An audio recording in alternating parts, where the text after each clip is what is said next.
Hello, it's Malcolm here, and in this video I'm going to go through the steps of constructing a triangle and its inscribed circle using GeoGebra.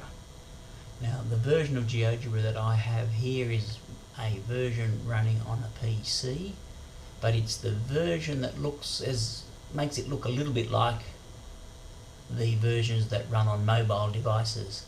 So if your GeoGebra doesn't look exactly the same as this, don't be surprised, but you can make it look similar. Now in here, GeoGebra starts off as if it's coordinate geometry. In this case I'm not interested in coordinate geometry, so I'm going to make it just look like geometry. In this case, all it does is give me a blank screen and it hides all the other windows. So to draw a triangle, let me come up here to the point toolbox. And in that toolbox there's a whole lot of different ways in which I can construct points, but I just want the straight point option. And as you can see, the toolbox from the tool from that toolbox that is selected, its icon is the one that appears up here in our taskbar up the top. So I want point, and I'm just going to construct 3 points. Now I'm going to draw a triangle, so I come to my polygon toolbox. And as you can see, the polygon one is selected, polygon tool, and to do the polygon tool it says select all vertices, then the first vertex again. So for a triangle I shall select A, B, C, and then A again, and that shall construct a triangle. And being a dynamic geometry, I can grab hold of any of these vertices so long as I have the select mode tool selected, and I can drag them around. Okay, so I'm going to construct the inscribed circle. To do that I need to construct at each vertex the angle bisector. So I go to my special lines toolbox and I come down and I select the angle bisector, and as you can see now the angle bisector icon is open in that toolbox. And when I select that particular tool, the help says I can select 3 points or 2 lines. So I'm going to select 2 lines.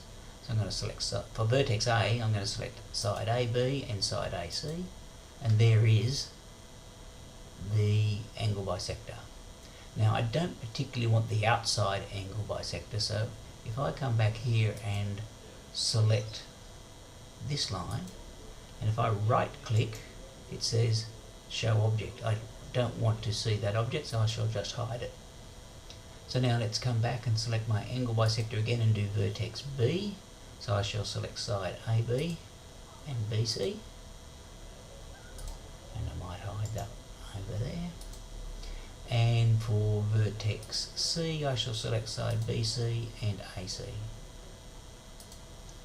And again let me hide the outside angle bisector. So now I have my 3 angle bisectors, and as you can see they meet at a point that will be the in-center. So to construct a point there, I go to my point toolbox, and in there it says intersect. So the help says select the intersection. So to construct that point, I go to the intersection and click, and there's point D. There is my in-center. Now to get the inscribed circle, I have to construct the line that goes through the in-center and is perpendicular to one of the sides. So it doesn't matter which side I choose, so I'm going to choose side AB. So I go to my special lines toolbox, select perpendicular line, and it says select the point and the line that you want it to be perpendicular to. So I selected the in-center and side AB, and there's my line. Now I want the intersection point here, so I go to my point toolbox and select intersect, which is the one selected, and come over here, point at the intersection, and there is the point E. So now to construct the circle, I come to my circle toolbox. Here are all the options. I want the one that says circle with center and through a point, because I want my circle to have the center D, the in-center, and passing through point E. And as you can see, that circle nicely touches each of the sides.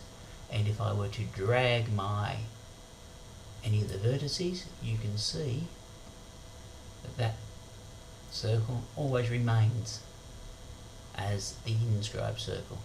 Now the diagram is still a little bit cluttered, so I could do things like, if I right click on my angle bisector there and go to settings, I can go to style and I might make that a dotted line and not very thick.